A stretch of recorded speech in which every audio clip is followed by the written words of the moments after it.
Bueno, gaurko hitzaldi xase amaieri mongotzau danotak ikimorune ongo azti neukirouen zientzia aztiai.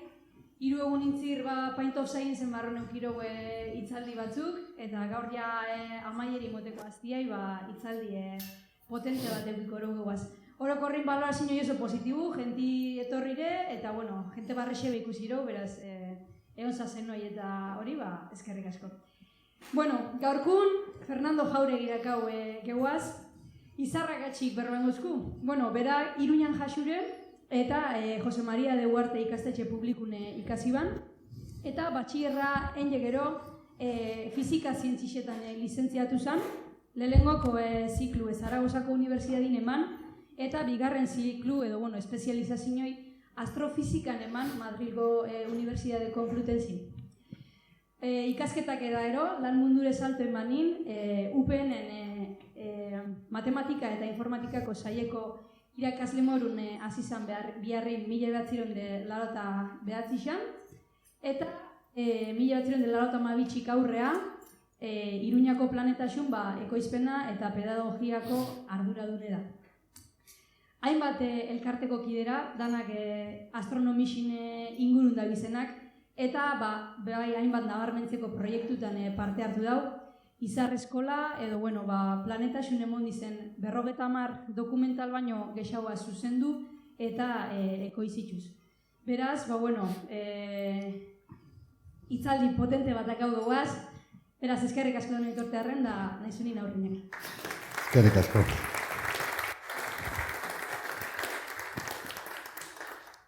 Bueno, lo primero, pedir disculpas por no hablaros en vuestra lengua. Espero que no sea un problema. Y gracias por la presentación.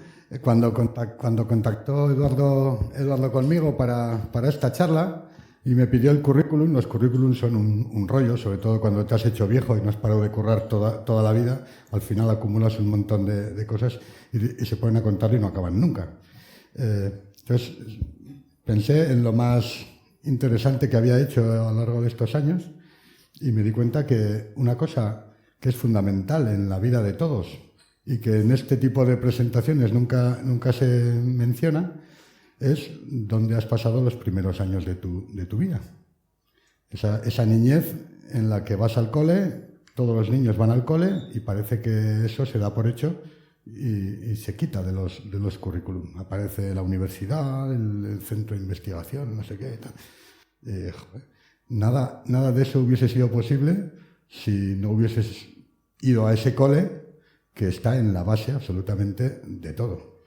Entonces le dije a Eduardo, pasa mi currículum, el que lo vaya a leer, que lo lea, puede quitar lo que quiera menos el sitio en donde estudié mi educación primaria, que es un colegio público. Yo toda mi vida he estudiado en colegios públicos y estoy muy orgulloso de ello y quiero que se nombre cada vez que me presentan. Así que gracias por no haberlo quitado.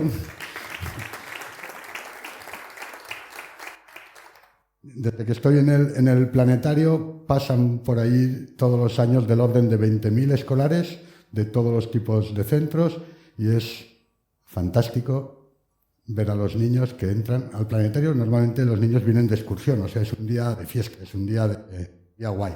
Sobre todo si son pequeños, vienen a divertirse.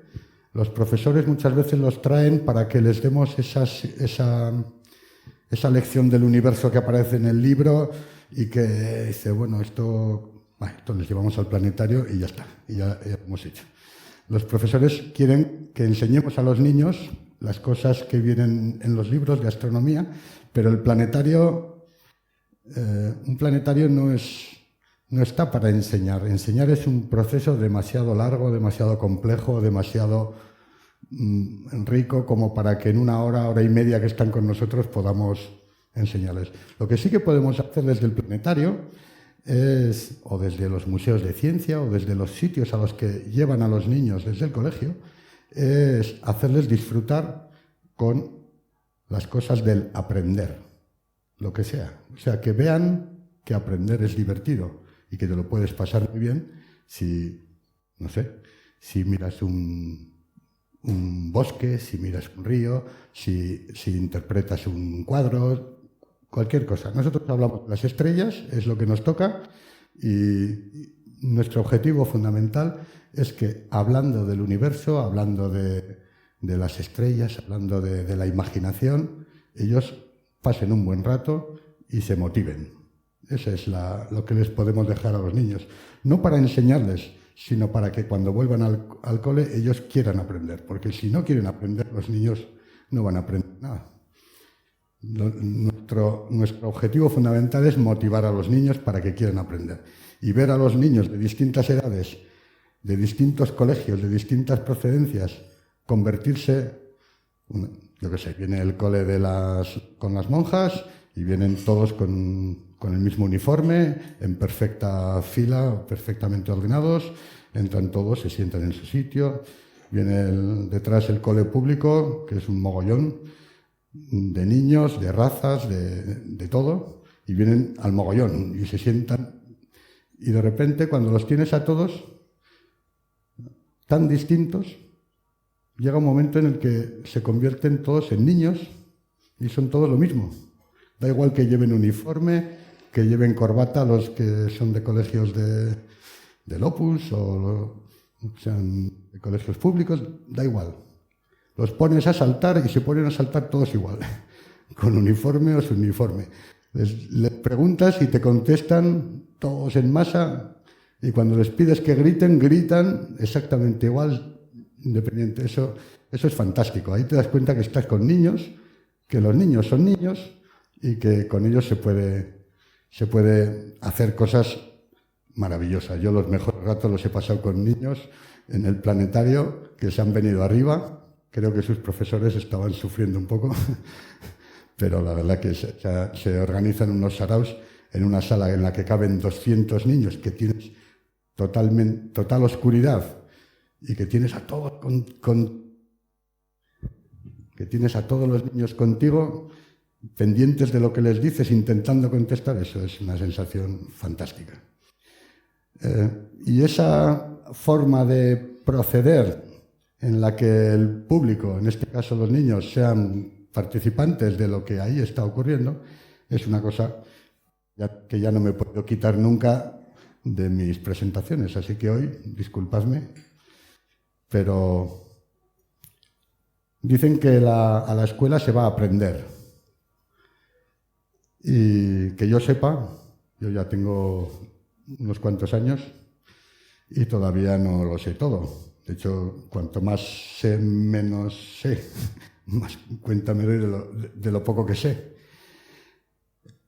Cuando alguien cree que lo sabe todo, ha llegado a su máximo grado de incompetencia. Espero no llegar nunca ahí, desde luego. Y en ese sentido, pienso que todos, desde que nacemos hasta que nos morimos, estamos aprendiendo y por lo tanto estamos en la escuela. Así que hoy vosotros sois mi clase, vosotros sois mi escuela y vamos a ver cómo sale esta sesión.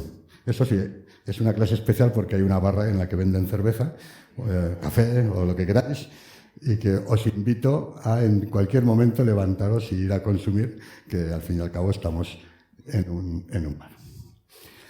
La astronomía es una ciencia milenaria, es de las primeras actividades que se hicieron de manera colectiva en la humanidad y, curiosamente, ahora no hay mucha gente que piense que sabe algo de astronomía. Aquí hay alguien que es... ¿Sabéis algo de astronomía vosotros? Podéis levantar la mano el que sepa algo de astronomía. Eduardo, tú tienes que levantarla, ¿eh? Es solo dos. Yo creo que sí. De hecho, vamos a intentar ver que sabéis mucha más astronomía de la que pensáis, porque la astronomía forma parte de vuestra vida, aunque no seáis conscientes de ello. Por ejemplo, sabemos que vivimos en un planeta que es más o menos esférico, ¿o no? ¿O es plano? Bueno, luego volveremos sobre eso. Sabemos que el planeta es más o menos esférico, vamos a suponer. Yo, como dicen algunos, a mí me paga la NASA y soy parte de la conspiración mundial que quiere engañaros de que la Tierra no es plana. Bueno, supongamos que eso es cierto y que la Tierra es esférica. Sabemos que la Tierra da vueltas, ¿verdad? La Tierra da vueltas. ¿En qué sentido da vueltas la Tierra? La rotación de la Tierra. Para aquí, por ejemplo, esa Tierra de la izquierda. Da vueltas, a ver, de aquí hacia aquí o de aquí hacia allá. 1 o 2. 1, ¿verdad? ¿Veis cómo sabéis más de lo que pensáis? Vamos a verlo. La Tierra gira hacia el este. Por eso vemos al Sol y a todos los astros moverse hacia el oeste. Porque nosotros no sentimos ese movimiento, pero ese movimiento se refleja en el movimiento de los astros. También sabemos que la Tierra da vueltas alrededor del Sol, ¿verdad? ¿Veis cómo sabéis más de lo que pensabais o de lo que habéis dicho? ¿En qué sentido orbita la Tierra al Sol? ¿Hacia aquí, 1, o hacia allá, 2? 1. Vamos a verlo.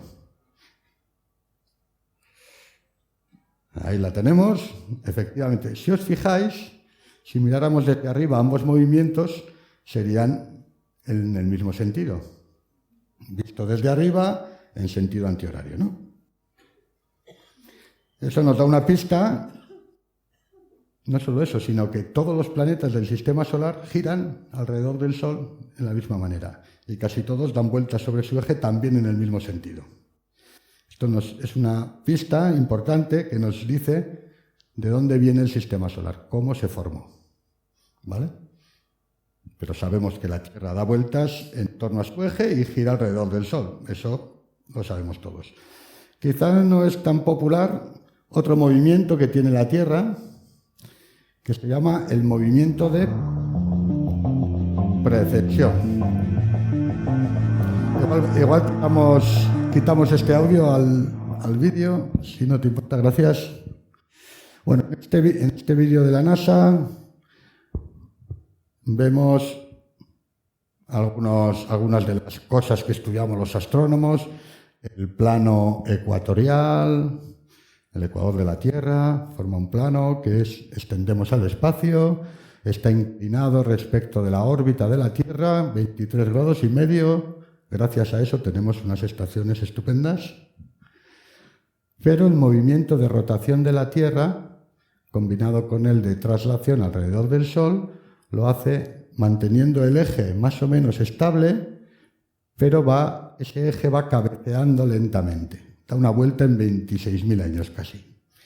Ese movimiento de precesión se llama el movimiento de precesión de los equinoccios y hace que el llamado punto Aries, que se marca con este símbolo, vaya desplazándose respecto de las constelaciones del zodiaco.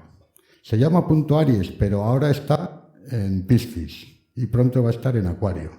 Y en el año 16.000 estará en Cáncer y en el año 18.000 pasará a Gémini. Se llama punto Aries, pero está en Piscis ahora y va a barrer todas las constelaciones del zodiaco. Luego volveremos un poco también con las del zodiaco. Ahí lo tenemos de vuelta.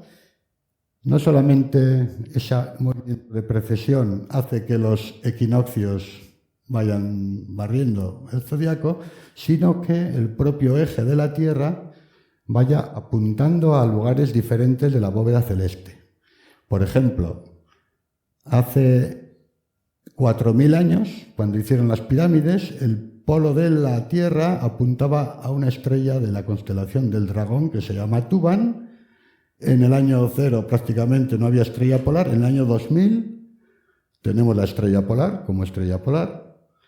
En el 4000, 6000 estará el polo norte, el punto fijo en Cefeo. Habrá un montón de años sin estrella polar.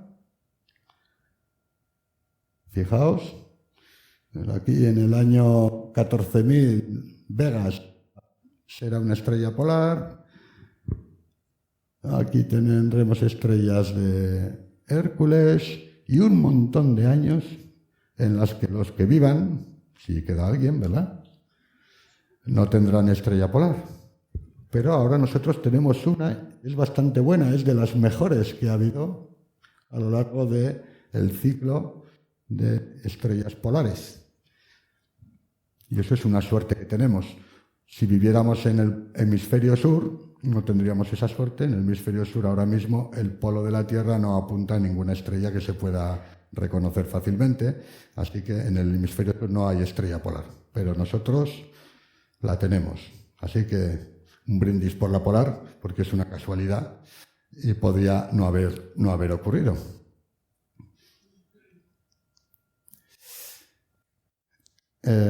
Todo esto suponiendo que la Tierra es esférica, aunque hay algunos como este pollo que dicen que no, que la Tierra es esférica nada, que es plana y que eso de que es plana, ¿por qué dice este señor que la Tierra es plana? Y muchos como él, porque es lo que vemos, porque miramos a la Tierra, es como el chiste aquel que decía, hijo mío, mira lo que dicen estos señores que la Tierra es redonda, tú que has viajado podrás decir algo.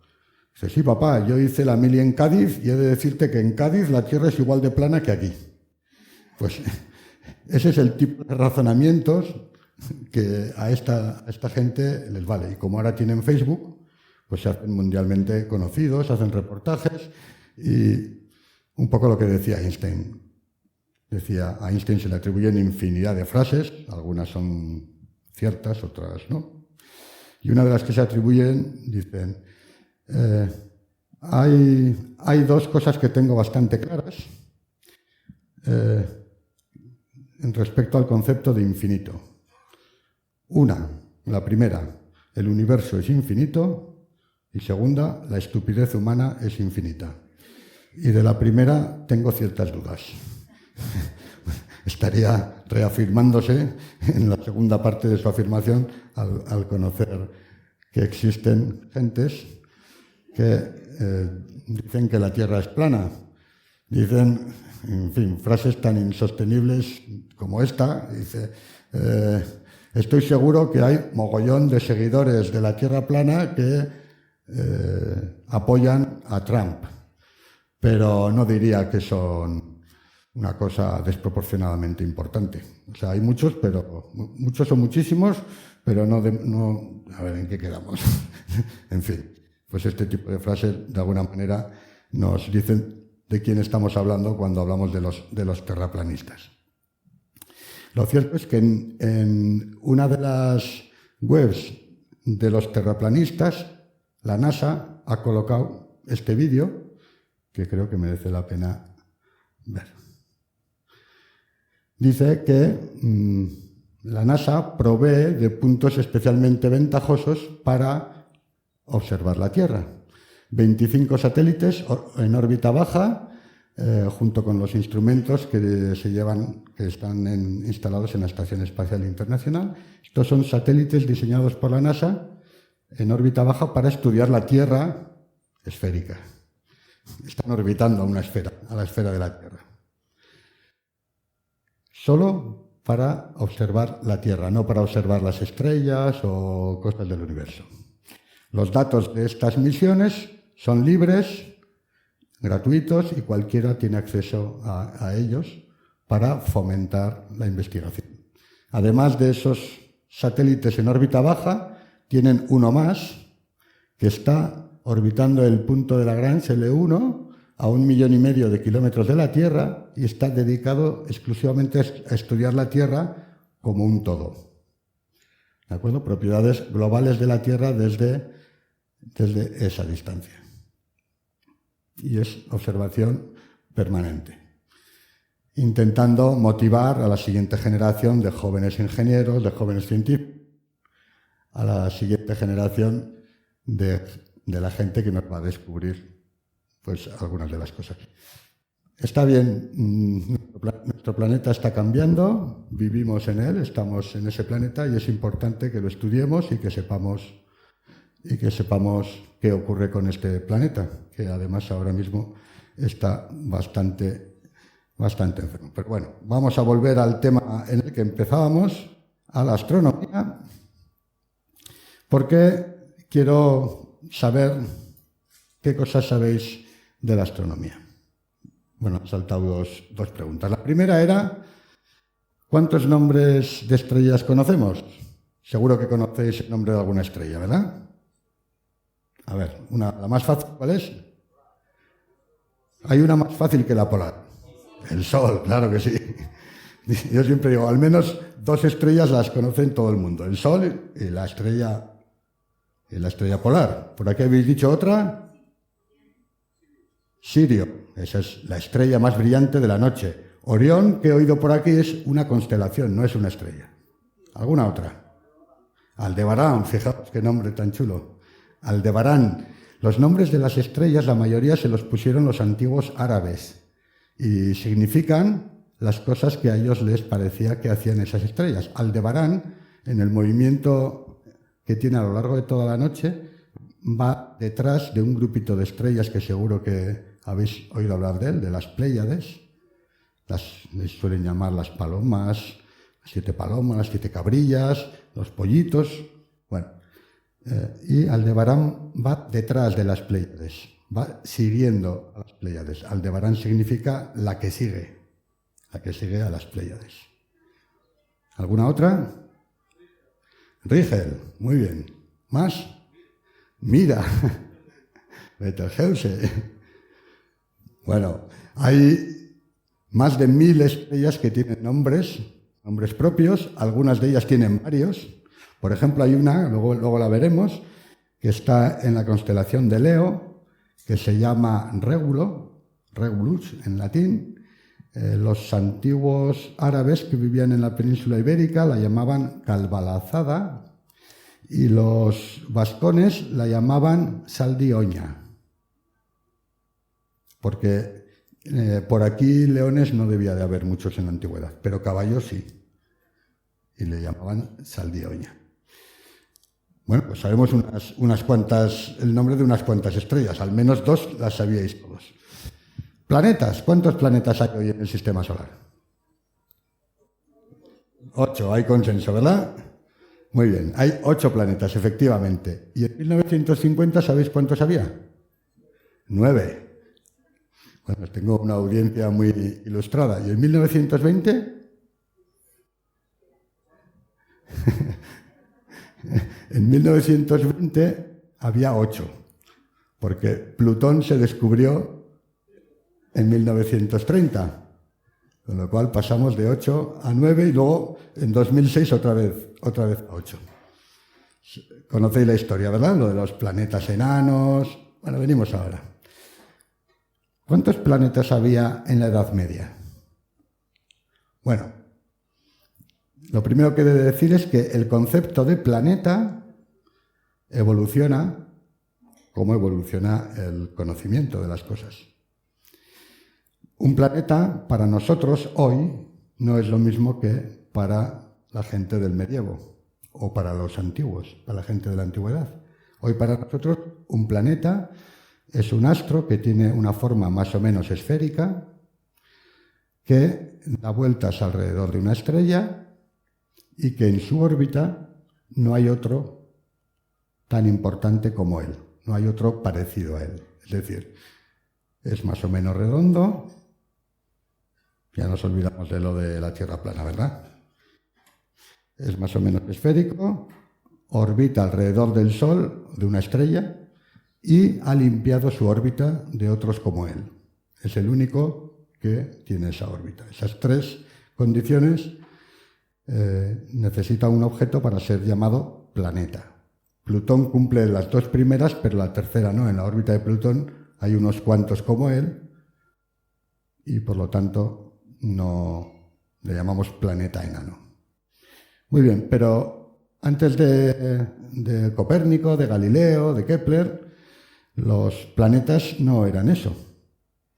Planeta es un término que proviene del griego antiguo, planete, que significa astro errante, objeto celeste que se mueve diferente al resto. El movimiento de los objetos celestes salen por el este, se ponen por el oeste. Y van todos en bloque, siempre todos a la vez. Excepto 7, que además de participar de ese movimiento general, con el paso del tiempo ves que van cambiando su posición respecto a las estrellas que están más lejos. Esos 7 puntos les volvieron locos a los antiguos porque les rompía el orden. El cosmos es orden y esos 7 puntos van a su aire, se mueven de manera distinta. Muy poco distinta, pero suficiente como para poderse dar cuenta de ello. Entonces, a esos 7 astros errantes les llamaron planetas. Los planetas para ellos eran astros errantes y eran 7. La Luna, el Sol, Mercurio, Venus. La Tierra no era un planeta, no era un astro errante. La Tierra estaba aquí. Astros son objetos que están en el cielo y la Tierra no está en el cielo que vemos desde la Tierra. Así que después de Venus pasamos a Marte, a Júpiter y a Saturno. Urano se descubrió mucho después, en el siglo XVIII, Neptuno en el XIX, Plutón en el XX, ya con telescopio. Muy bien, entonces antes de la revolución científica teníamos 7 planetas. ¿Conocéis algún planeta enano? ¿Sabéis cuántos hay? Plutón, uno por lo menos conocemos, ¿verdad? Lo acabo de decir, estaba fácil. Hay 5 planetas enanos, pero hay cientos de candidatos a serlo, ¿vale? A los niños solemos decirles, antes había 9 planetas, a Plutón lo quitamos del planeta, de ser planeta, y les preguntamos, ¿por qué creéis que lo quitamos? Y te dicen todos, porque explotó. Se encantan los explotos y la destrucción. Y, pues no explotó, no le ha pasado nada a Plutón. Lo que pasa es que si mantenemos a Plutón como planeta, el examen de planetas no lo ibais a aprobar nadie dentro de poco, porque hay al menos 200 Plutones y les están poniendo unos nombres rarísimos. Haumea, Makemake, Eris, Varuna, Ixión. Unos nombres muy difíciles de aprender. Va a ser mucho peor que la lista de los reyes godos, que igual alguien de aquí tuvo que aprenderse en su niñez. Bueno, pues, dice, bueno, a todos esos los llamamos planetas enanos y así os los sacamos del examen de planetas y os facilitamos la vida. Pues hoy están definidos 5, que son Ceres. Ceres es el único que no está más allá de Neptuno, está en el cinturón de asteroides entre Marte y Júpiter. Y luego tenemos Ceres, tenemos a Plutón, tenemos a Eris, a Makemake y a Haumea. Esos 5 son los planetas enanos que tenemos definidos. ¿Y qué pasa con los exoplanetas? Porque desde hace relativamente poco hemos sabido que los planetas no solamente están girando en torno al Sol, sino que prácticamente todas las estrellas, muchísimas de las estrellas tienen planetas. Hoy pensamos que en una galaxia hay tantos planetas como estrellas al menos, porque muchas estrellas como el Sol tienen varios planetas orbitando. A día de hoy, bueno, hay una cierta discrepancia según los criterios, pero tenemos en torno a 4.000 planetas confirmados que dan vueltas en torno a otras estrellas, ¿vale? Y la cifra va a seguir creciendo y va a crecer muchísimo según mejoren los instrumentos de observación que estamos construyendo ya. Muy bien. Por ejemplo, cosas que todo el mundo sabe y que tienen que ver con la astronomía. Lo de la hora. Si te dicen que son las 11 a.m., tú sabes lo que te están diciendo, ¿verdad? O las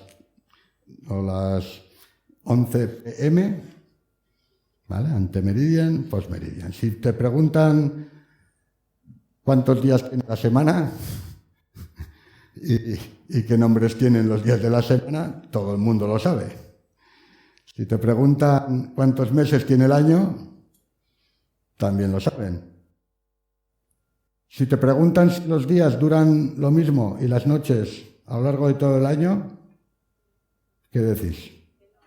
Que no, porque no vivimos en el Ecuador, vivimos en Ondarroa. Y en Ondarroa, en diciembre, los días son más cortos que las noches. Y ahora, en mayo o en junio, es al revés. Esto es evidente, todo el mundo lo sabe. ¿Cuántos días tiene el año? 365, todo el mundo lo sabe. Y cuando es bisiesto, pues uno más. Claro que sí. A eso volvemos después.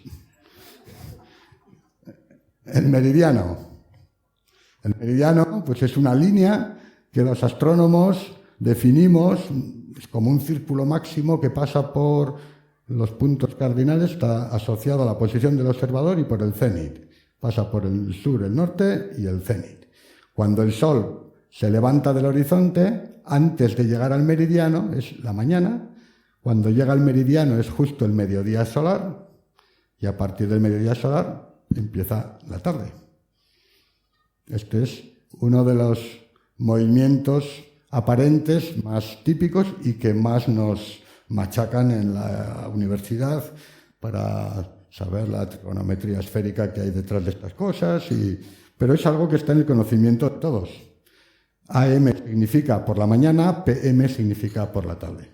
Es decir, que el Sol ha pasado el meridiano, ha pasado el punto más alto del día, el mediodía solar. ¿Qué decimos de los días de la semana? Pues si los leemos en latín, empezando por el domingo, en latín es dies solis. En inglés, Sunday, el inglés bebe de la tradición sajona, el día del sol, ¿vale?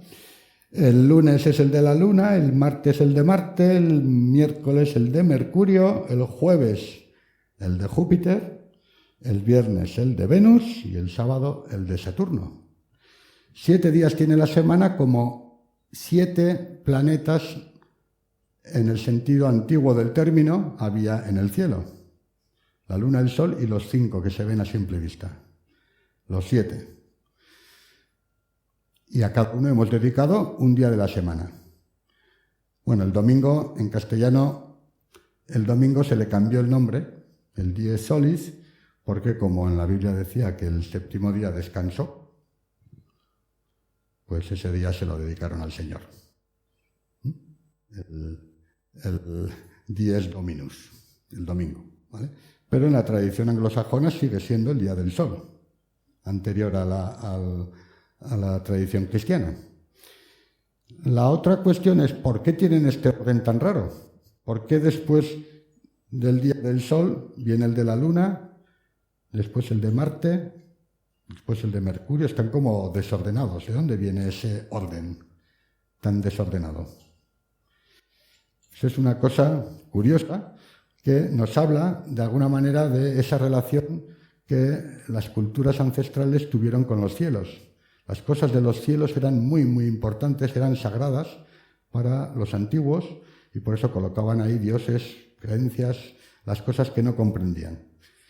Era muy importante lo que ocurría en los cielos, debía de serlo, porque era el único sitio en donde se encontraba una cierta regularidad que se repetía con un orden y que no variaba, no dependía de cosas terrestres. En verano puede hacer más calor o menos, un verano que otro, puede un día llover o no lo sabemos, entonces no lo sabían, pero sí saben que el sol va a salir por el este, se va a poner por el oeste y podían anticipar cuándo, porque eso se repetía exactamente todos los años. Por eso las cosas del cielo eran especiales. Les interesaba saber de esos 7 planetas que había en el cielo, cuál estaba más cerca y cuál estaba más lejos. ¿Cómo podían saberlo? No tenían forma de medirlo. Pero podían mirar. Mirar sí que podían, tenían tiempo. Como no tenían la ETV, ni Telecinco, ni nada, a la noche muchas veces se acostaban y si estaba despejado miraban al cielo. Y miraban al cielo muchísimo. No había contaminación lumínica. Miraban mucho al cielo y muchos conocían los ciclos celestes. Y asumieron que aquello que se movía más deprisa era porque estaba más cerca y aquello que se movía más despacio era porque estaba más lejos, algo que la gente de la costa lo sabe bien. Cuando un barco está cerca de la costa, visualmente se mueve más deprisa, cuando está muy lejos le cuesta mucho más recorrer el horizonte. La velocidad aparente y la distancia tiene cierta lógica que estén relacionadas. Entonces, ordenaron esos 7 astros por velocidad aparente. El más lento era Saturno, después Júpiter, después Marte, el Sol, Venus, Mercurio y el más rápido, y por lo tanto el más cercano, la Luna. Ordenados así, al revés, podemos ponerlos en un círculo en sentido antihorario. Se nos forma una estrella de 7 puntas en sentido antihorario del más lejano al más cercano, y si unimos los contrarios en el mismo sentido antihorario, pasamos de Saturno al Sol, del Sol a la Luna, de la Luna, y si en vez de hablar de los planetas hablamos de los días, si empezamos en sábado, después viene el domingo, después lunes, martes, miércoles, jueves, viernes y otra vez sábado. Y así podemos seguir. Esta es una regla sencilla para recordarlo, aunque el origen de esto tiene que ver un poco con las matemáticas. ¿Os gustan las matemáticas? Las matemáticas, siempre digo, son como la música. Para que te gusten, tienes que probarlas mucho. Cuanto más música escuchas, más te gusta la música. Las matemáticas les pasa un poco lo mismo. Lo que pasa es que a las matemáticas te cuesta un poco más entrar. No te entran tan directas como la música, pero una vez que las pruebas son maravillosas, encuentras cosas súper chulas. 7 por 3 son 21 y hasta 24 horas sobran 3, ¿verdad? En esta lista tenemos, después de Saturno, los romanos dedicaban la primera hora de cada día, o sea, dedicaban 1 hora de cada día a cada uno de estos siete dioses. Y la primera hora del día, al que le tocaba, se quedaba con todo el día. Entonces imaginemos que estamos en sábado. Estamos en sábado porque la primera hora de ese día le corresponde a Saturno. La siguiente hora a Júpiter, la siguiente a Marte, las 7. 7 horas, 8 a la octava le vuelve a corresponder a Saturno, ¿vale?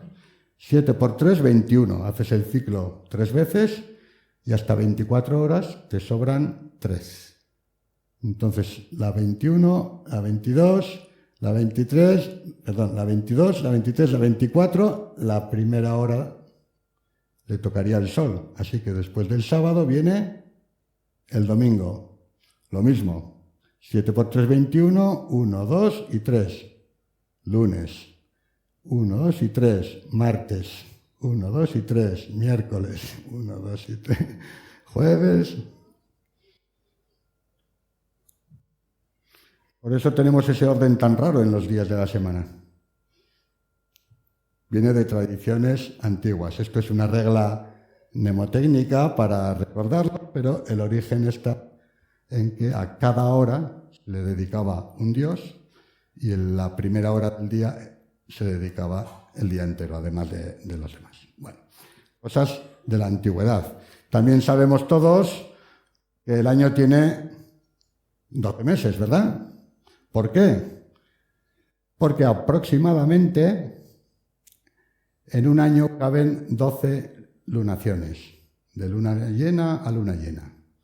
Realmente el año es un poco más largo que las 12 lunaciones, pero es una aproximación y muchos calendarios antiguos tienen origen lunar, como el judío, el árabe, pero el origen de los 12 meses del año, son las 12 lunaciones que caben en un año. Se van desplazando. Este, por ejemplo, es un calendario de este año, un calendario lunar, y vemos que la luna llena, que en enero cayó el día 21, en diciembre cae el día 12. ¿De acuerdo? Se ha desplazado 9 días en el día del mes, porque las lunaciones son un poco más cortas que los meses. El calendario que tenemos es un calendario solar y nos está marcando las lunaciones. Solemos decir los astrónomos, estos calendarios no son muy útiles, porque cuando hay luna llena no se ven muchas estrellas, entonces en estos días hacemos casa para cuando llega la luna nueva y nos vamos a ver las estrellas. También sabemos que los días son más largos en verano que las noches y al revés. Estos son los datos para Pamplona. Fijaos la diferencia. El equinoccio de marzo de este año teníamos 11 horas y 53 minutos de noche y 12 horas y 7 minutos de día. Las cosas no son tan sencillas como se cuentan muchas veces. Se dice que el equinoccio es el día en el que el Sol sale justo por el punto cardinal este y se pone justo por el punto cardinal oeste, y que el día dura 12 horas y la noche dura 12 horas. Y eso sería cierto, rigurosamente cierto, si no hubiera atmósfera. La atmósfera produce una refracción, nos levanta el Sol antes de que salga y lo vemos cuando ya se ha puesto. Por eso ocurre esta pequeña diferencia el día del equinoccio, ¿vale? Y en el otro equinoccio pasa lo mismo. Pero fijaos, en junio, el 21 de junio, vamos a tener 15 horas y 20 minutos de sol y 8 horas y media, algo más, de noche, muy poca. Y al revés en el solsticio de invierno, 9 horas de día y 15 horas de noche. Bueno, estas son cosas que todos sabemos, aunque no lo sepamos con esta precisión, pero para eso están los astrónomos, que además publican los datos todos los años y lo podemos observar, lo podemos leer. ¿De dónde viene la duración del año? Bueno, pues de la órbita de la Tierra alrededor del Sol, como sabemos. Primero, quería decir, ya que estamos en una clase, y esto es un colegio, es muy importante que sepáis que aunque en los libros la órbita de la Tierra la dibujan siempre muy achatada, que sepáis y que no se os olvide que la órbita de la Tierra es muy poco achatada. Si la miramos desde arriba, es prácticamente una circunferencia. Eso hay que tenerlo muy claro. La excentricidad de la órbita de la Tierra es bajísima, así que nos quedamos con que la Tierra dibuja una circunferencia alrededor del Sol. En los libros suelen poner la circunferencia de perfil, y entonces eso dibuja una elipse. Y muchos creen que esa es la elipse kepleriana, la elipse de la órbita, pero no, la elipse que dibujan los libros es la proyección de la circunferencia al inclinarla el punto de vista. Así que nos olvidamos de la elipse. Para estos efectos, las estaciones nada tienen que ver con la distancia de la Tierra al Sol. De hecho, aquí es verano cuando estamos más lejos del Sol y es invierno cuando estamos más cerca. La diferencia es tan pequeña que no tiene ningún efecto. El efecto de las estaciones es la inclinación del eje. Eso sí que tiene efecto. Muy bien. ¿Cuántas vueltas da la Tierra sobre su eje mientras da una vuelta alrededor del Sol? Pues unas 365, ¿verdad? Bueno, no es tan sencillo porque también tenemos la Luna. La Luna da vueltas a la Tierra y la Tierra también da vueltas en torno al Varice. Bueno, un follón. Si nos ponemos finos, además la rotación de la Tierra es bastante estable, pero tiene algunas imperfecciones. La Luna afecta a la rotación terrestre, el cambio climático está afectando a la rotación terrestre. muchas cosas afectan a la rotación terrestre cuando con mucha precisión. Pero en promedio, os pongo este rollo para deciros, ahí va, que no es aquí, es este, que en promedio, aproximadamente, en una órbita, la Tierra necesita 365 días, 5 horas, 48 minutos y 45 segundos aproximadamente, porque esto no es todos los años igual, ni es constante, en fin. Bueno, este es el año trópico, que es el que de verdad interesa para el calendario. Es el año en el que se repiten las estaciones. Para eso es el calendario, para saber cuándo va a hacer calor, que en julio haga calor y en enero haga frío. Eso es lo que nos interesa del calendario. Por eso el año que nos interesa es el que se llama el año trópico. Vale, y el año trópico tiene esta duración. Si ponemos años de 365 días, nos quedamos cortos. Si añadimos un día cada 4 años, pasamos a tener un año promedio de esta duración. Entonces nos hemos quedado un poco largos. Pero bastante poco. Durante mucho tiempo esa aproximación funcionó muy bien. Pero claro, al ser el año del calendario un poco más largo que el año real, ¿qué va pasando? Pues que poco a poco el equinoccio se va moviendo hacia adelante en el tiempo. Eso significa que desde el año 325, que es cuando se hizo una importante reunión entre la gente que estudiaba estas cosas, se llamó el Concilio de Nicea. Año 325, fijaos. Hasta el año 1582, en que volvieron a reunirse ya con gran preocupación, pues resulta que el equinoccio se había adelantado 9 días, casi 10 días, por culpa de esta pequeña diferencia que hay entre el año juliano y el año trópico, el año de verdad. Así que los sabios, reunidos en 1582, con datos de los expertos astrónomos de la Universidad de Salamanca, decidieron que había que ajustar mejor el calendario al año trópico. Y para empezar, lo primero que hicieron fue corregir esos 10 días que se había retrasado. Para ello, quitaron 10 días del calendario. Del 4 de octubre de 1582 se pasó al 15. O sea que si alguien nos dice que su fecha de nacimiento o qué tal nació el 10 de octubre de 1582, ese día en el calendario no existió. ¿Vale? Con esa aproximación, quitar esos 10 días y quitar de vez en cuando algún año bisiesto, la aproximación que se consiguió fue mucho mejor. 365, 24, 25, sin más que quitando 3 días de años bisiestos cada 400 años.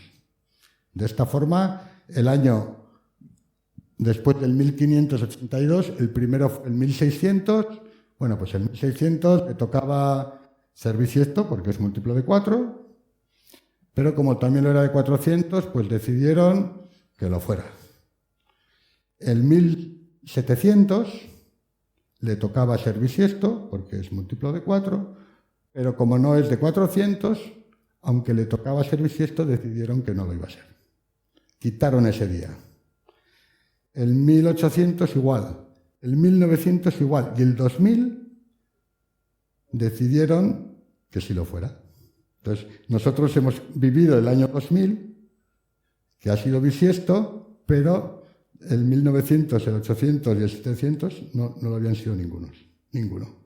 Porque justo cada 400 años quitamos 3 días y los que no quitamos son los que acaban en 00. ¿Vale? Bueno, con esa corrección y quitando los 10 días, pues todos contentos y ahora sí podemos pasar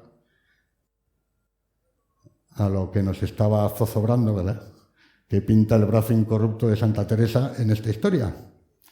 Pues la buena señora tuvo a bien o a mal morirse el día 4 de octubre de 1582. Así que, si a alguien se le ocurrió desenterrarla el día 15 y se la encontró en perfecto estado, en perfecto estado, claro, no habían pasado 10 días, pero se murió el día 4 y fueron a verla el día 15 y estaba en perfecto estado. En la Wikipedia dice que pasaron 10 meses, pero bueno, hay que tomar ciertas licencias, ¿no? Creativas. Yo qué sé. Quien dice un mes dice un día, ¿qué más da? 10. Pasaron. Y claro, el cuerpo estaba en perfecto estado, es que se acababa de morir. ¿Cómo no?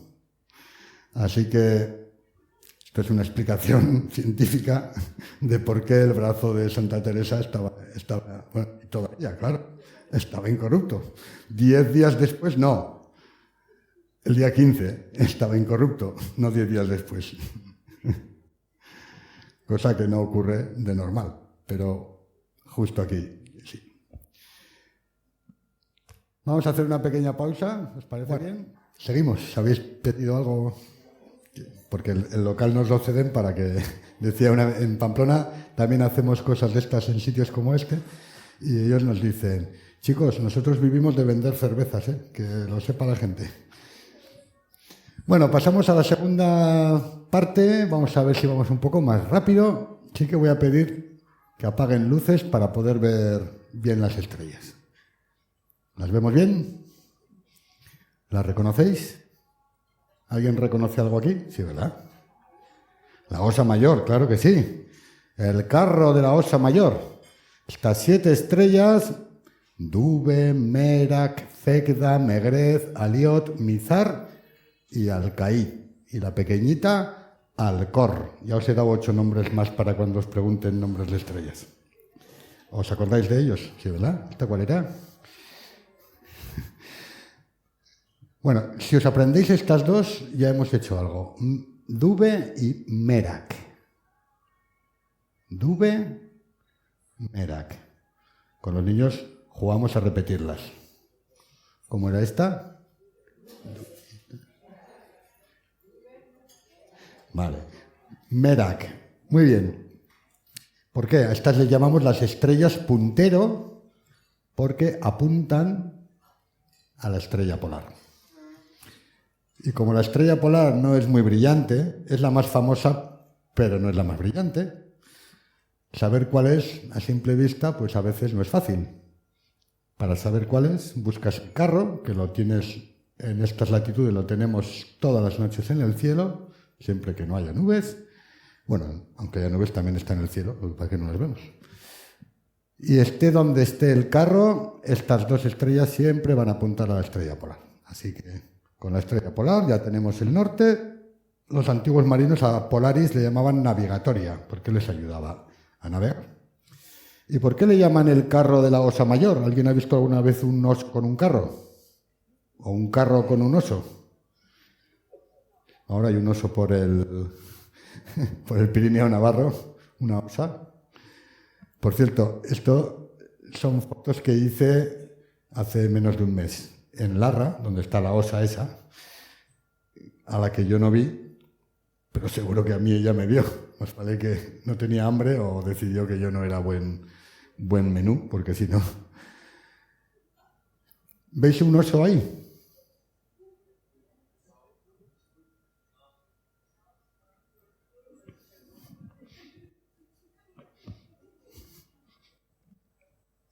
Ahora no quiere.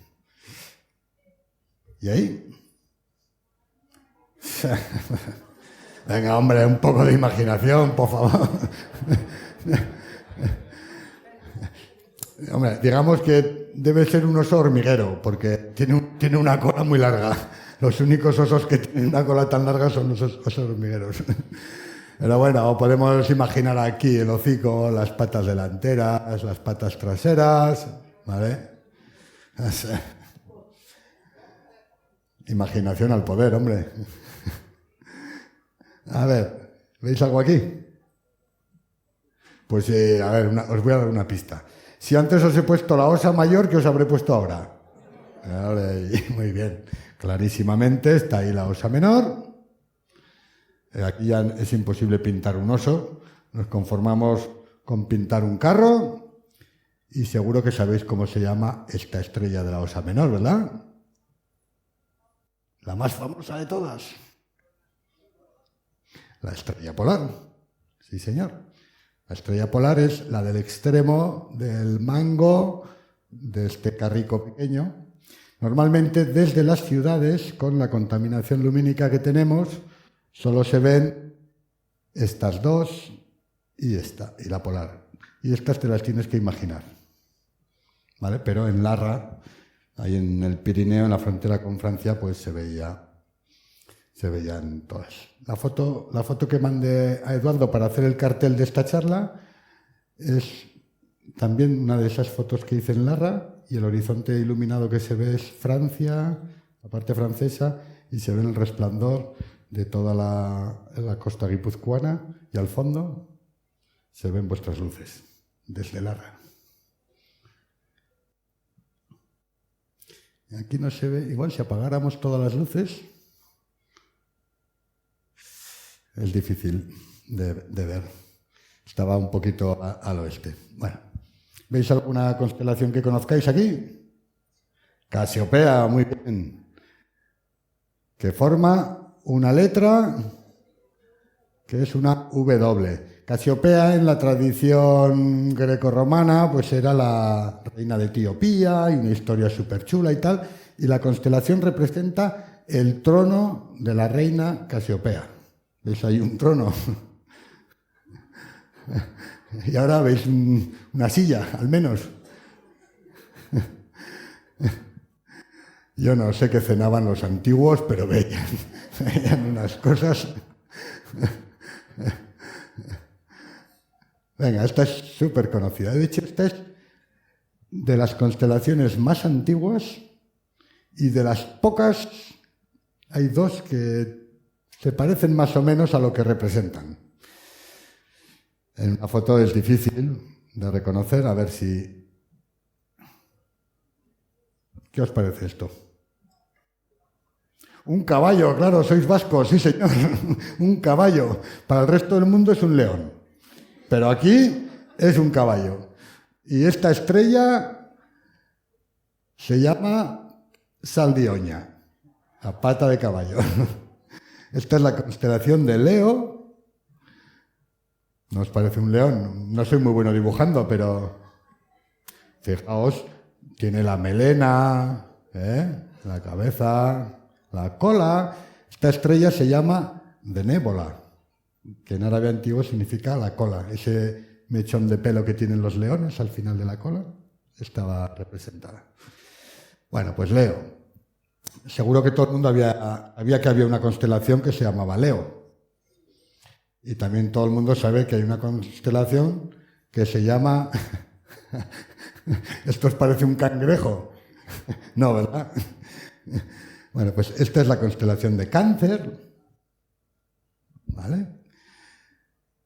¿Y esta cuál será? Cáncer, Leo... Virgo. Un poco naif es esto de las constelaciones. Pero dibujaban una virgen, una señora relacionada con fertilidad, con nacimiento, con vida, con... Bueno, Virgo, la Demeter, en fin, ha tenido múltiples... Y esta es interesante, está en el cielo ahora estas noches de primavera. Ahí la tenemos, la ponemos otra vez, la volvemos a quitar, porque quiero que os fijéis esta estrella que se llama Vindemiatrix, la vendimiadora. Esta es Spica, la espiga. Bueno, y esta es Denébola, esa del león que da la cola. Bueno, pues justo en medio entre Denébola y Vindemiatrix, ahí, vamos a volver a ponerla, justo ahí, si diriges un telescopio, los que podemos tener en casa o en el instituto o las asociaciones de astrónomos aficionados, te aparece una manchita que vista al telescopio no te dice gran cosa, pero que si la ves con un buen telescopio y le haces una foto y la integras y tal y la procesas, pues te sale ya una cosa un poquito más apañada. Si la haces con el telescopio espacial Hubble y los instrumentos adecuados, pues además en el centro ves que tiene una cosa así un poco extraña. Si te acercas más, todavía la puedes ver con más detalle. Y todo esto lo puedes hacer en vídeo. A ver si ocurra. Eso es. Hacer este zoom.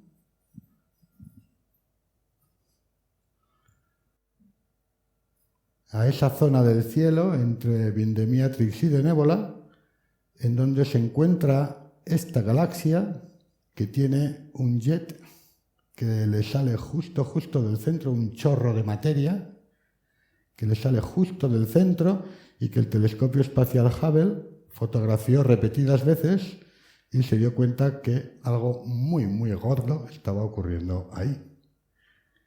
Porque esto está a más de 50 millones de años luz y en fotos distintas, en distintos momentos, se veía cómo eso iba cambiando.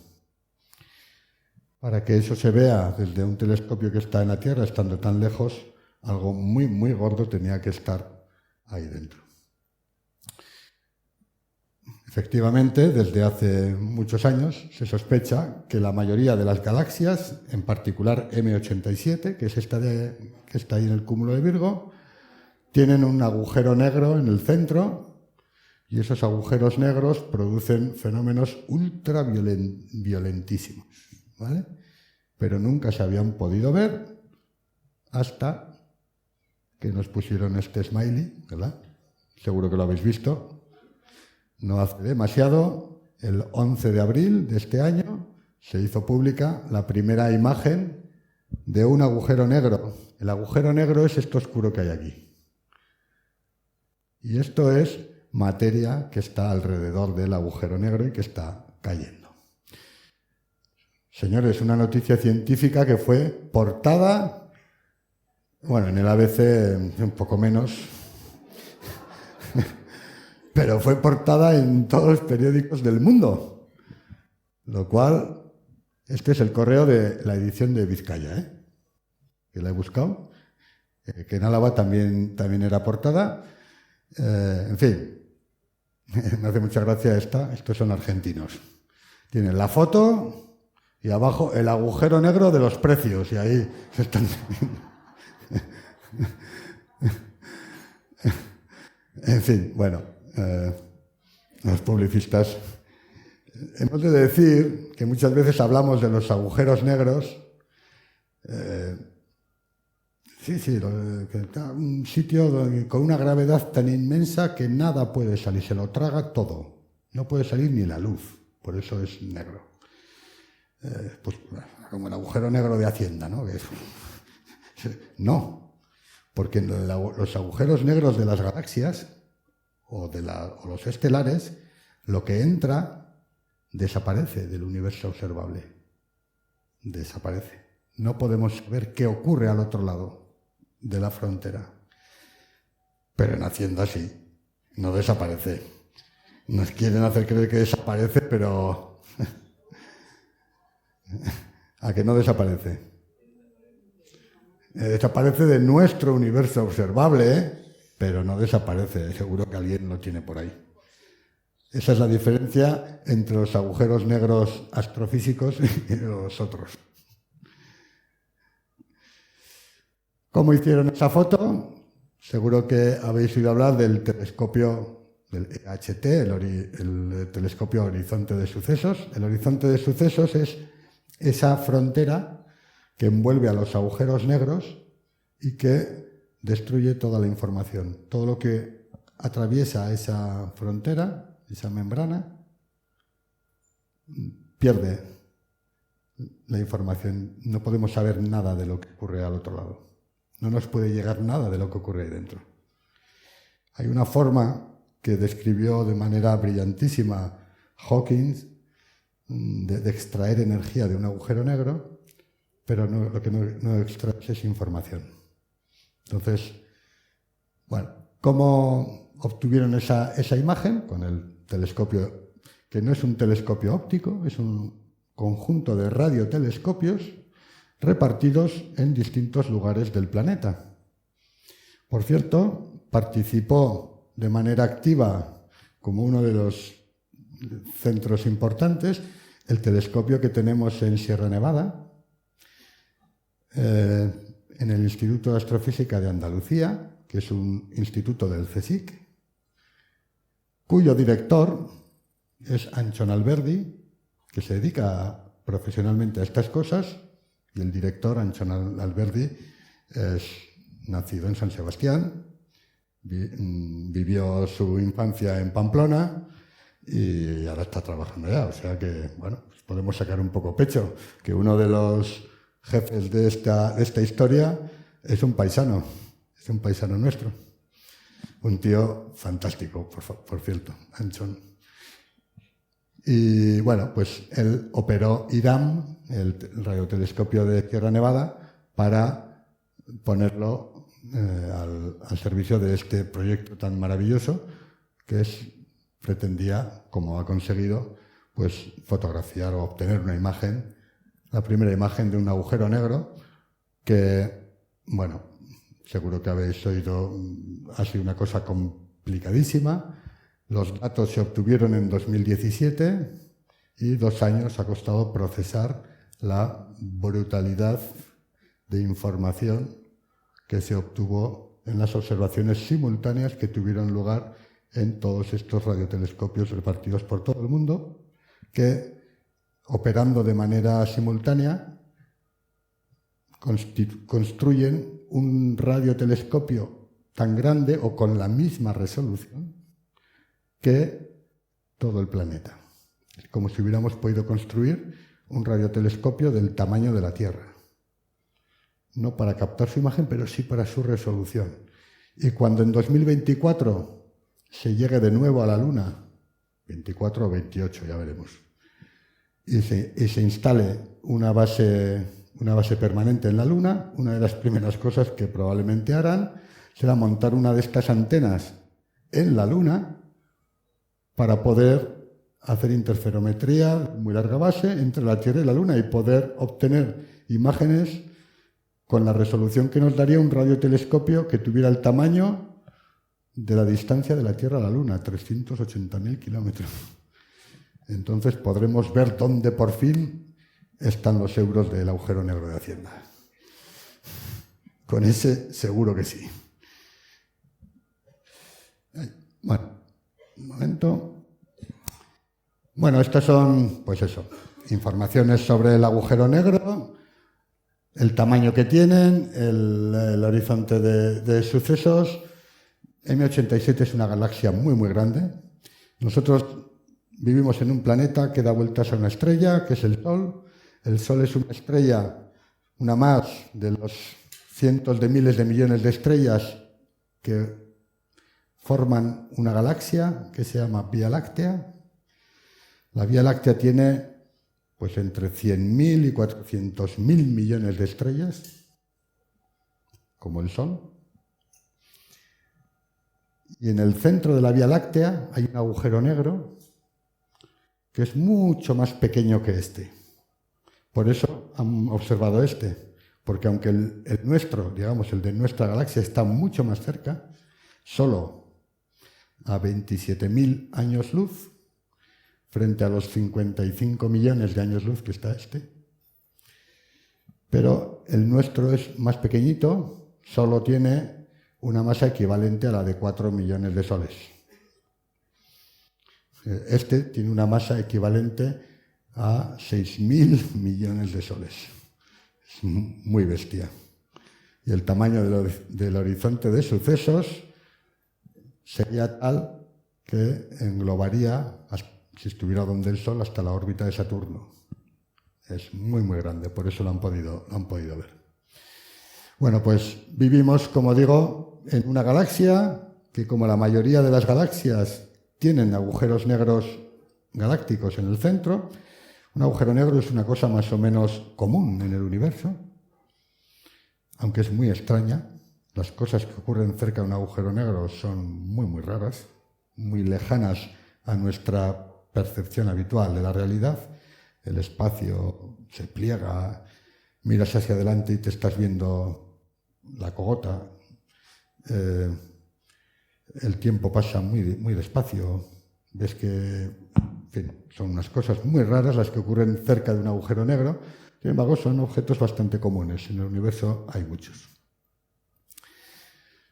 Pero están donde están y las cosas orbitan, dan vueltas alrededor de los agujeros negros y están suficientemente lejos, de la misma manera que los planetas dan vueltas alrededor de las estrellas.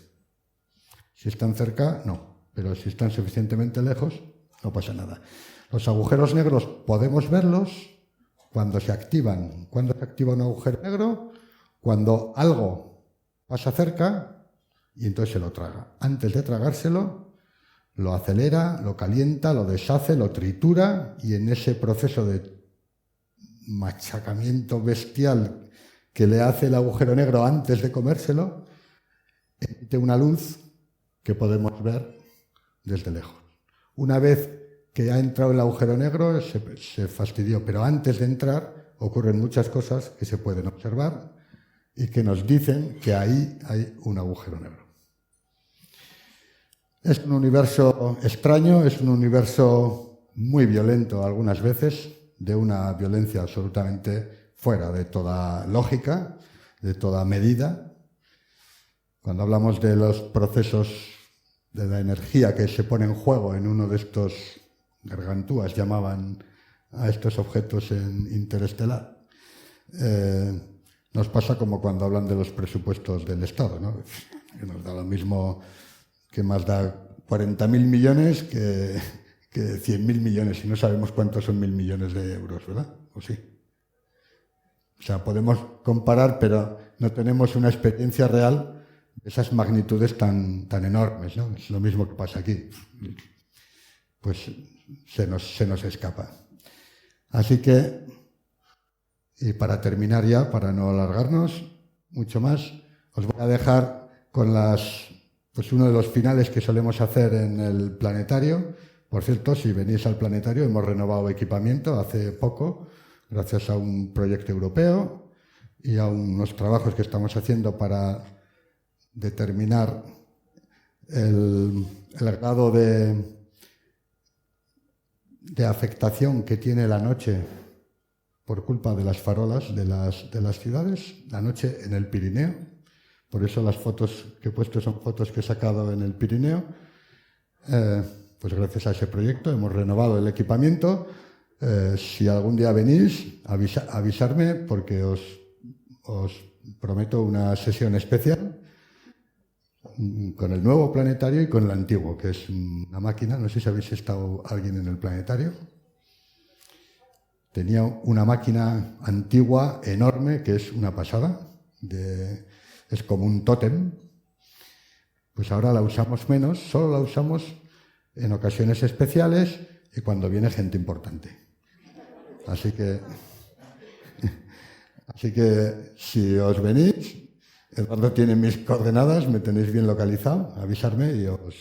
Bueno, pues las sesiones de planetario solemos acabar hablando de lo que de verdad más nos importa, de lo que de verdad tenemos que cuidar, de lo que de verdad nos afecta, que es de esta maravillosa mota de polvo perdida en la inmensidad del espacio, que es el único hogar que tenemos, el único hogar que hemos conocido, y si conocemos otro hogar, ya os puedo adelantar que no seremos nosotros. Ni siquiera serán nuestros descendientes. Colonizar otro planeta seguramente nos llevará tanto tiempo que los que lleguen serán una especie distinta de la que partió de la Tierra. Así que cuidémoslo. Os dejo con este vídeo. Ahora sí que le voy a pedir al técnico de sonido. Por cierto, la sala, chapó, es una sala maravillosa. Así que la suerte que tenéis de tener esta sala aquí, poder estar tomándoos una cerveza con este equipo de sonido, con el vídeo y con esta gente tan enrollada, es una maravilla. Así que os dejo con el vídeo.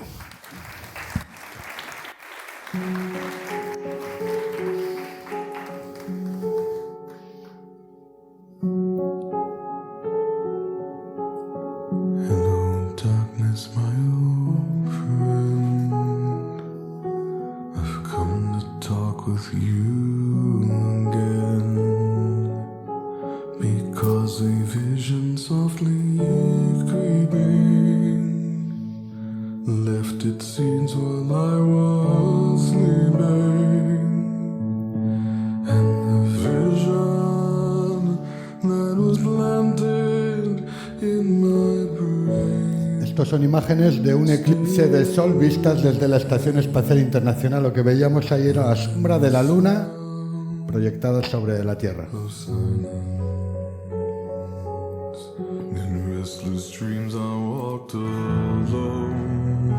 Esto era Londres.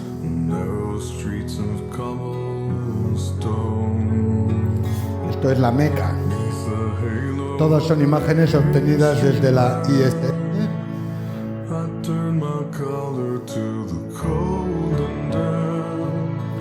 Estos son auroras polares, pero desde 400 kilómetros de altura.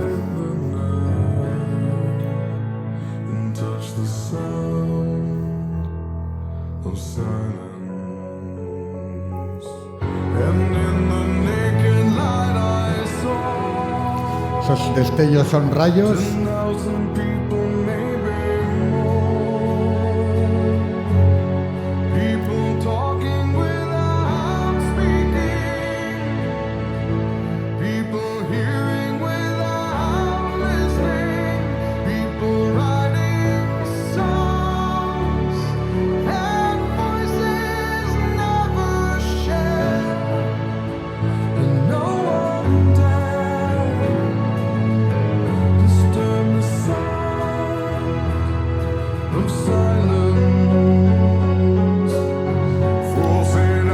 Una mina en Mauritania, el monte Fuji, Japón, el huracán Mary y el ojo del huracán.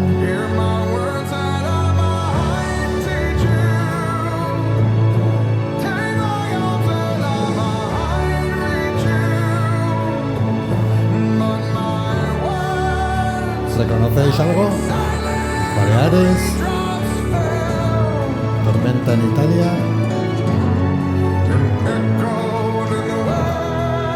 el delta del Nilo, Sinaí, el Mar Rojo.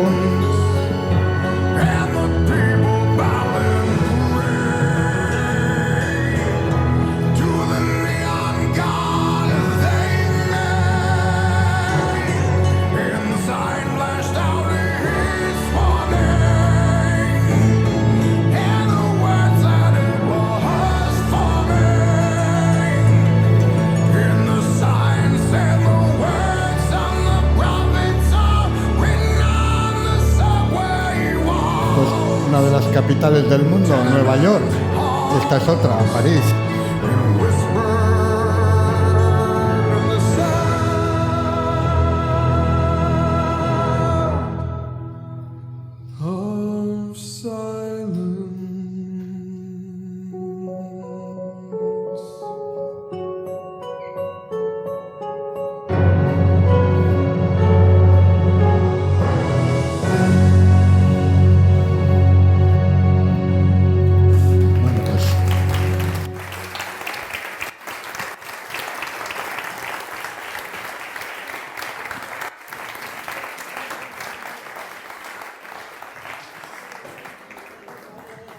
Bueno, es una versión del Sounds of Silence de Disturbed, pero que mola verla en este sitio y escucharla con este sonido. Así que es nuestro planeta, ahí es donde vivimos, es nuestra casa. Bueno, cualquiera te aprieta ahora, ¿no? Con este vídeo.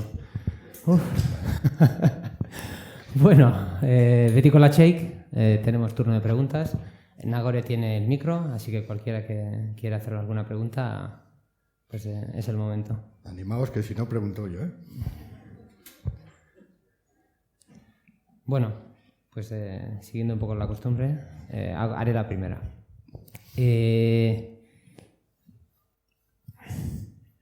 Tú has dicho que, bueno, no tú, simplemente, siempre se dice que un agujero negro solo, todo lo que va al agujero negro se absorbe y desaparece de este universo, ¿no? Visible, observable, has dicho.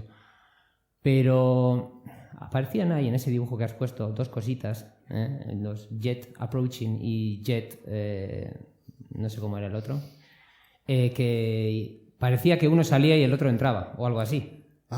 Entonces yo estaba preguntándome qué es eso. Bueno, y la otra, ya que has puesto esta foto. Yo me acuerdo que antes de publicar esta foto en los medios ya se anunció que se iba a publicar el día anterior. Entonces, pues bueno, yo estaba bastante expectante y cuando salió la foto dije, joder, lo han sacado desenfocado. Lo primero que pensé fue eso. Entonces, ¿nos podrías contar por qué también? Estaba con el enfoque que no... sí, efectivamente, está desenfocado. Cuando hacéis una foto con el móvil y empezáis a aumentar, llega un momento en que la cosa se desenfoca, ¿no? Bueno, pues esto está 1.000.000 de veces desde el momento en que ya está desenfocado, todavía mucho más. O sea, está forzado al límite más extremo y está modelado. Bueno, o sea, el proceso es muy, muy complejo, no es fácil de explicar. Dicen que las cosas difíciles, solo los que lo entienden muy bien son capaces de explicarlo. Así que yo no voy a ser capaz de explicarlo. Esto realmente a mí me parece muy difícil, todo el procesado que han hecho para sacar esa imagen. Pero el hecho de que que se vea como desenfocado, como borroso, es porque han forzado al máximo el aumento de las imágenes que tenían. ¿Vale? Y de los científicos, a diferencia de los creativos, no se pueden inventar los datos. O sea, solo pueden enseñar lo que hay. Y esto es lo que hay.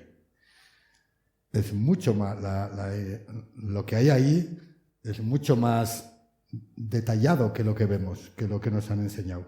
Pero no tenemos todavía tecnología para verlo. Los científicos no podemos engañar, inventarnos para que quede bonito. Entonces, preferimos sacarlo desenfocado que mentir. O que decorarlo. Eso lo hace mejor la Iglesia con lo del brazo y eso.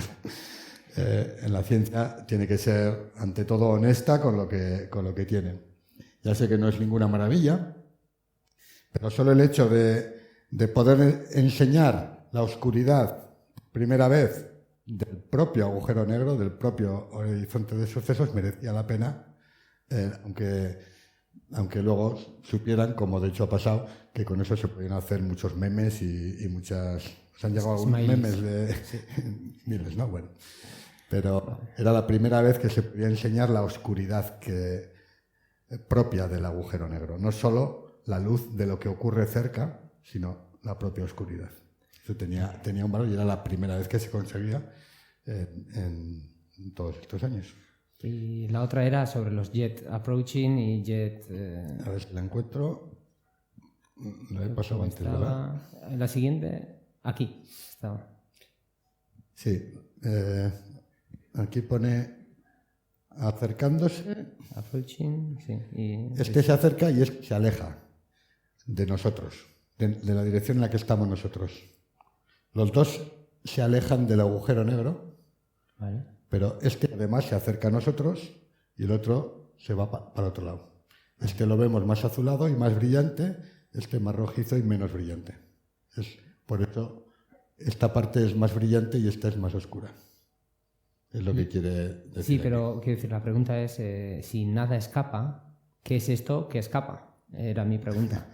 No, nada escapa cuando atraviesa el horizonte de sucesos. Todo esto que ves es fuera del horizonte de sucesos. Vale. Cerca, pero fuera. Una vez que ha entrado, olvídate. Pero todo esto es antes de entrar. ¿Cómo os diría? Imaginaos que vais un domingo y volvéis a Bilbao. ¿Os ha tocado un atasco de los que hay a la entrada de Bilbao? Sí. Os ha tocado a todos. ¿Veis de qué hablamos, verdad? Y los coches caben los que caben y no caben más en las carreteras, entonces se atasca.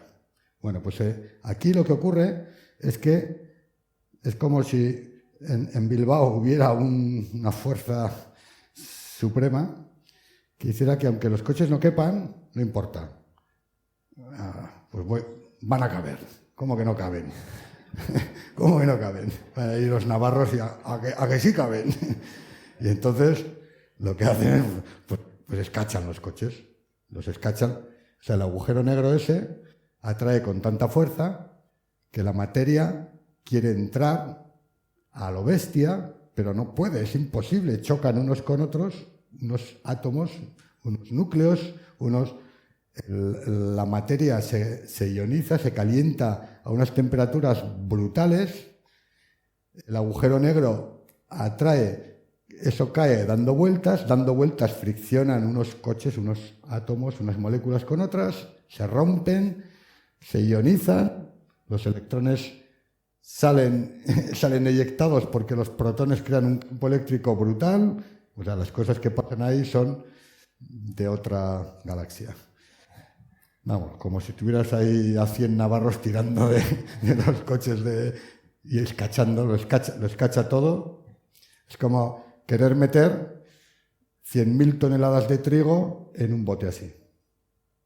Eso es imposible, ¿verdad? Eso es lo que está haciendo el agujero negro. Eso pasan esas cosas tan bestiales.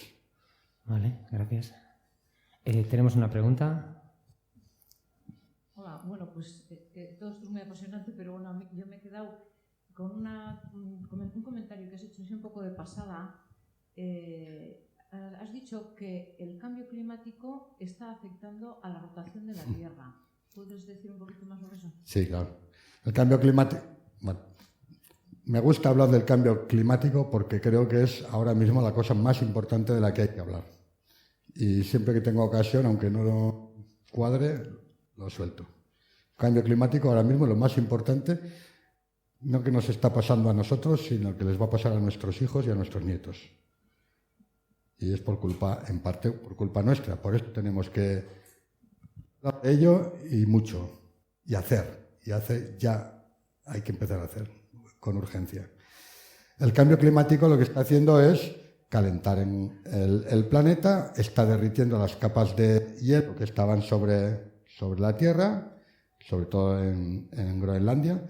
El deshielo del Polo Norte es menos importante porque es hielo que está flotando en el agua. Pero el hielo que está en tierra firme pasa de estar en tierra firme a estar en el mar. Eso cambia la forma del planeta, poquito. Cambia el momento de inercia del planeta y eso afecta a la rotación. Cuando estás midiendo millonésimas de segundo, esas cosas aparecen y se miden. Con relojes atómicos se miden esas cosas. Entonces, los días no van a ser más largos por culpa del cambio climático o no nos vamos a dar cuenta de si son más largos o más cortos por culpa del cambio climático. Pero es cierto que afecta porque cambia la forma de la Tierra y afecta eso al movimiento de rotación. Muy poquito, no es importante, pero sí que es importante hablar del cambio climático. Eso es muy importante. Porque una de las cosas más fantásticas que ha pasado en los últimos años es ver a los adolescentes salir a la calle los viernes a decir a los políticos, ¡joder, hacer algo! Porque eso es a nosotros a quien nos va a afectar. Pero hacer algo ya, hacerlo ya, no esperéis. Lo que decía la chica esta, ¿para qué voy a ir al colegio? si no tengo futuro? O sea, me decís que es para mi futuro, pero me lo estáis robando vosotros ahora. Pues decido que los viernes no voy al colegio, que es más importante luchar por mi futuro que formarme para un futuro que no sé si voy a tener. Y que eso se haya movido por todo el mundo me parece muy importante. De eso hay que hablar. ¿Tenemos otra pregunta? Bueno, es, no sé, pregunta, reflexión. Ahora que estás hablando del cambio climático y todas estas charlas que son un poco para divulgar la ciencia, ¿no? El otro día estaba mirando Netflix y de repente veo un documental sobre Flat Earthers, la gente terraplanistas que piensan que defienden millones de personas que la Tierra es plana todavía, ¿no? Entonces, ¿tú qué piensas o qué le dirías a esta gente? Porque hoy estamos poca gente aquí, pero que en una sociedad vivimos en la que la gente es capaz de defender que la Tierra es plana y decir que lo del cambio climático es un cuento y una patraña de Álvore, ¿no? Una pregunta realmente difícil. A ver, a los de la Tierra plana, pues ¿qué les diría? No sé si les diría algo, la verdad. No lo sé si merece la pena. Pero a los del cambio climático sí. A esos tengo muchas cosas que decirles. Y parece que es importante decirlas. El de la Tierra plana, pues no sé si merece la pena, ciertamente. Pero el cambio climático sí, claro, es muy importante. Nos afecta a todos. Y hace muchos años que lo sabemos y hace muchos años que sabemos qué tenemos que hacer. ¿Y por qué no lo hacemos? Por el puñetero negocio. Y eso es así. Lo que da dinero, da dinero. Y lo primero es lo primero, el dinero. Y luego ya veremos. Esas cosas hay que decirlas. Están en lo de los terraplanistas y lo del cambio climático, según mi punto de vista, están en ambientes muy diferentes. Yo prefiero que haya muchos terraplanistas, pero que no haya ni un negacionista del cambio climático. Aunque, como bien dices, suelen estar unidos, suelen coincidir y además votan a Trump. Bueno. Yo creo que, yo creo que él también igual se refiere a formar a la gente en el sentido de evitar situaciones que se derivan principalmente de la ignorancia, entiendo, o negar el cambio climático o ser terraplanista, ¿no? O sea, y seguramente en muchos otros ámbitos. A ver, la educación, lo decían los griegos hace 2500 años, la educación lo es todo. Y si crees que no es importante, prueba a quitarla y verás lo que tienes. O sea, todos los esfuerzos que se hagan en hacer una sociedad más culta, en ofrecer información, en que la gente pueda acceder a esa información, todos son pocos. Porque una sociedad más culta es una sociedad más libre, entre otras cosas, para poder elegir cómo se enfrenta al cambio climático, por ejemplo. O cómo no creerse las patrañas de un anormal, por decirlo con palabras suaves, que dice que la Tierra es plana. En fin, muchas cosas no pasarían si hubiera más educación, más formación, más acceso a la información más veraz. Entonces, yo lo único que se me ocurre es incidir una y mil veces en formación, en educación y educación. ¿Tenemos otra pregunta? Bueno, me parece que con la pregunta anterior te han metido un dedo en el ojo y si me dejas yo te voy a meter otro dedo en el otro ojo. Hay autobús de línea para volver a Pamplona porque si no veo no puedo. Pues me tendré que quedar a dormir aquí. Otro tema que has tocado un poco de pasada es el de la contaminación lumínica. El problema que tenemos, que también es un problema probablemente, bueno, no sé si es comparable, de magnitud comparable al del cambio climático, pero desde luego es importante también, ¿no? El problema de la sobreiluminación que tenemos. ¿Qué nos cuentas sobre el asunto? Pues que os voy a decir que me había faltado la última la última diapositiva. Iba a poner porque me acordaba que la última foto era de eso. La contaminación lumínica comparado con el cambio climático es todos los problemas comparados con ese me parecen pequeños, pero sí que es parte de. Me parece pequeño en tamaño, pero importante en concepto, porque estamos utilizando mucha energía sin necesitarla. Entonces, ¿estamos dispuestos a no usar la energía que no necesitamos en aras a buscar un equilibrio con nuestro planeta? Porque si no estamos dispuestos a eso, igual ya nos ahorramos el resto. Normalmente cuando nos vamos a dormir apagamos las luces en casa y nos vamos a dormir, pero en las ciudades no hacemos eso. Hasta hace poco no se podía, ahora se puede. Y se puede, en muchos sitios, se puede encender la luz solo cuando alguien la necesita. Por ejemplo, en Isaba, un pueblo de Roncal, tienen un sistema de alumbrado con detectores de presencia que cuando alguien pasa por una calle, pues puede encender las farolas de esa calle para tal, y cuando se va, se apagan. No se está usando de esa manera, pero sí que están contando el número de veces que se detectan personas en la calle a la noche. Bueno, pues hay detectores que detectan 0 pasos en toda la semana. 0 pasos. Nadie ha pasado cuando las farolas estaban encendidas por esa calle de Isaba, y las farolas están encendidas toda la semana. ¿Esas farolas hacen falta o no? ¿Qué opináis? ¿O hacen falta cuando haya alguien y cuando no? ¿Cómo hacemos? ¿Estáis dispuestos a apagar vuestra ciudad cuando estéis en casa y que solo se encienda lo que haga falta cuando haga falta? Y que si venís algún día de lejos y veis Ondarroa de lejos, veáis que no se ve, que está apagada.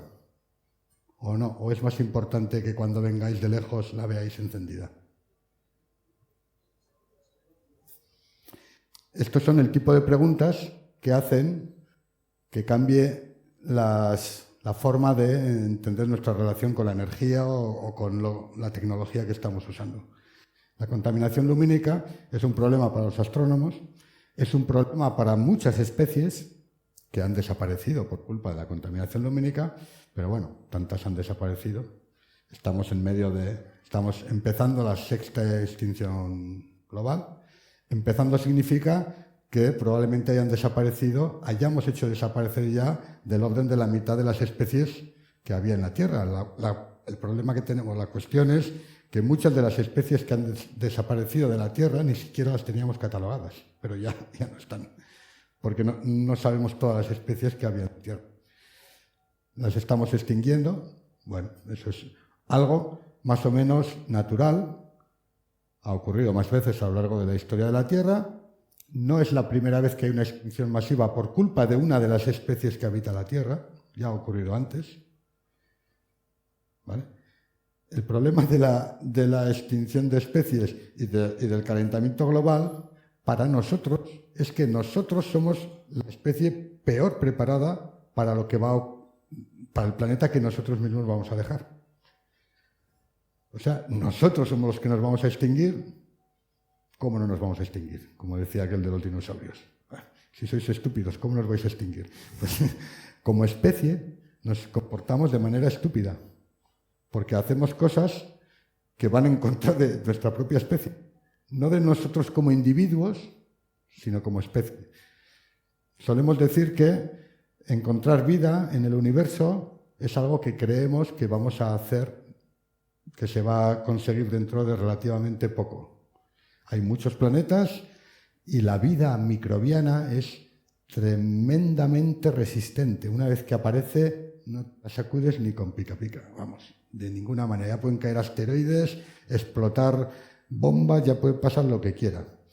La Tierra es un planeta donde la vida apareció, o lo que sea, hace mucho tiempo, desde poco de que se formara, y ha sido colonizada por una especie maravillosa que son las bacterias. Hay muchas bacterias. En vuestro cuerpo hay 10 veces más células bacterianas que humanas. Aquí mismo, por cada célula de Fernando que tengo yo aquí, tengo 10 bacterias conmigo. Este es un planeta dominado por las bacterias. Las bacterias lo han resistido absolutamente todo. Cataclismos infinitamente más potentes que el que nosotros podemos originar a la Tierra. Y resistirán el cambio climático y resistirán lo que sea. Somos nosotros los que no lo vamos a resistir. Es nuestra especie la que no. Es una especie desarrollada, evolucionada y por lo tanto dependiente del medio ambiente. Por eso la especie humana es vulnerable al cambio climático, muy vulnerable.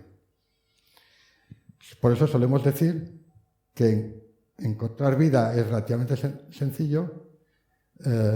La cuestión es si podemos alguna vez encontrar vida inteligente en el universo, porque organismos inteligentes, bueno, yo creo que más o menos en la Tierra unos más que otros, hay unos cuantos, pero lo que no hemos encontrado todavía es una especie inteligente. Esa no nos la podemos apuntar nosotros como especie. Parece que esto podría ser tema para otra charla entera. Sí. Me parece a mí. No quiero ser pesimista, ¿eh? Con esto es un mensaje en positivo. Tenemos una pregunta más. Hola, buenas tardes. Bueno, a mí me pasa lo que has dicho al principio. Cada vez que veo un documental sobre el cosmos, me destruye lo que creía que ya sabía. A ver, tengo un par de cosas. ¿Tiene algo que ver con la formación de estrellas los agujeros negros? Es que he escuchado varias versiones. Y la segunda pregunta es sobre la expansión del universo. O sea, están diciendo que el universo se expande continuamente a gran velocidad y luego al cabo de un rato en el mismo documental me dice que la galaxia de Andrómeda se está aproximando a la Vía Láctea y dentro de 5.000 años se van a juntar las dos. Así que bueno, yo... A ver, ¿en qué quedamos, no? Que se aclaren, ¿nos expandimos o no? Gracias. Tiene usted toda la razón. Bueno, la primera que ha hecho, que ya se me ha olvidado, era el agujero negro. Los agujeros negros, más que con la formación de estrellas, tienen que ver con la muerte de estrellas. Las estrellas muy grandes, al morir, pueden formar agujeros negros. Pero son distintos del agujero negro que he enseñado aquí. Hay dos tipos de agujeros negros. Los agujeros negros estelares y los agujeros negros galácticos. Los galácticos son muy grandes, los estelares son muy pequeños, son distintos, ¿vale? Algunas estrellas cuando mueren explotan y a veces lo que queda en el centro puede llegar a colapsar en un agujero negro. Tiene más que ver con la muerte que con el nacimiento de las estrellas. Lo que pasa es que las estrellas muy grandes, al morir, colapsan, explotan y parte del material se va difuminando por la galaxia. El núcleo, si colapsa y forma un agujero negro, ahí se queda, eso ya desaparece, pero lo que ha explotado puede formar otras estrellas, otros planetas. El hecho de que nosotros estemos aquí hablando de agujeros negros y de estas cosas es una prueba de que estrellas antiguas que explotaron acabaron formando otras estrellas, otros planetas y seres vivos como nosotros. El calcio de nuestros huesos, el hierro, el silicio, el oxígeno, todos los átomos que tenemos en nuestro cuerpo que no son hidrógeno, no existían en el universo, los formaron estrellas que explotaron. O sea, ese tan bonito, ese poema de Xavier Lete tan bonito, que somos polvo de estrellas, es científicamente exacto. Estamos hechos de restos de estrellas. El material que se expulsa enriquece de ese tipo de átomos el espacio. Y si queda algo en el centro que colapsa en un agujero negro, eso ya dejamos de verlo. Y eso de que el universo se expande y la galaxia de Andrómeda se acerca, ¿en qué quedamos? Es cierto. Hay que explicarlo. ¿Cómo es posible, por ejemplo, que en una época de crisis uno monte un negocio y le vaya bien? Entonces, la mayoría de la gente está empobreciéndose y de repente hay uno que al revés se está enriqueciendo. No hablo de los que siempre se enriquecen, vaya bien o vaya mal. Hablo de alguien más o menos normal. Si sumas lo que pierden la mayoría con lo que ganan los pocos que dan con esto, sale que todos pierden, ¿no? Eso es una crisis. Pero puntualmente puede ocurrir que a alguien le vaya bien, o un pueblo de España le vaya muy bien porque ha dado con un... En fin. O sea, en un contexto general de crisis puede haber puntualmente economías que vayan bollantes. Y eso no significa que no haya crisis. Traducido al universo, que el universo se esté expandiendo significa que en global, en lo que los astrofísicos dicen en términos cosmológicos, el universo se está haciendo más grande. Más grande significa que dos puntos cualesquiera del universo cada vez están más lejos el uno del otro. Pero cuando decimos esto tenemos que estar pensando siempre en distancias muy, muy grandes. Y Andrómeda y la Vía Láctea, que son dos galaxias, están muy cerquita como para poder hablar demasiado cerca, es demasiado pequeño el trocito de universo que ocupan estas dos galaxias como para pensar que esa cosa puntual tenga que ver con el global. Es como que el que viene a hacer una estadística de la crisis económica y justo coincide con el comercio que le va estupendamente y que está forrándose. Y dice, bueno, ¿qué mierda de crisis es esto si se están forrando? Este se está forrando, pero en general no.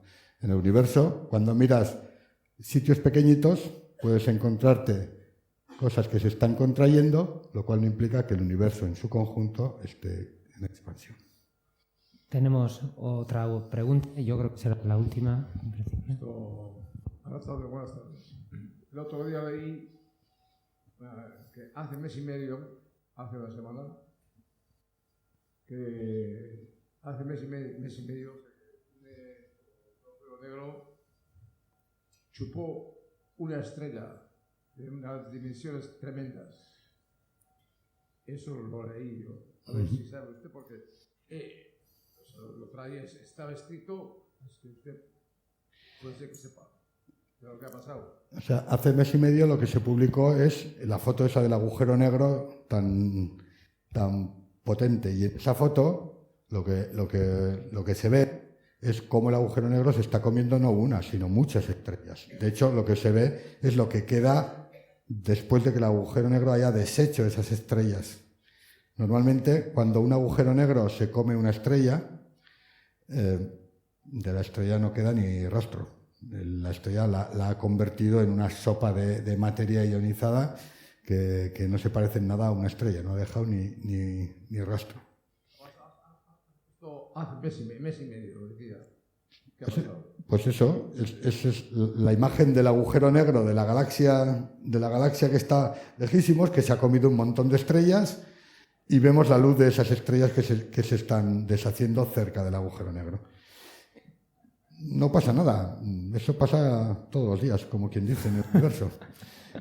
Es una cosa bastante común, no tiene que preocuparse, porque eso está tan lejos que para cuando aquí nos llegue algo que nos pueda afectar, habrán pasado pues del orden de 5.000 millones de años. Y yo, por lo menos, no tengo ninguna intención de esperar tanto tiempo. No sé usted. Bueno, galdera geixa ez badakau, txalo bero bat emango zau gure ponentiai. Gracias.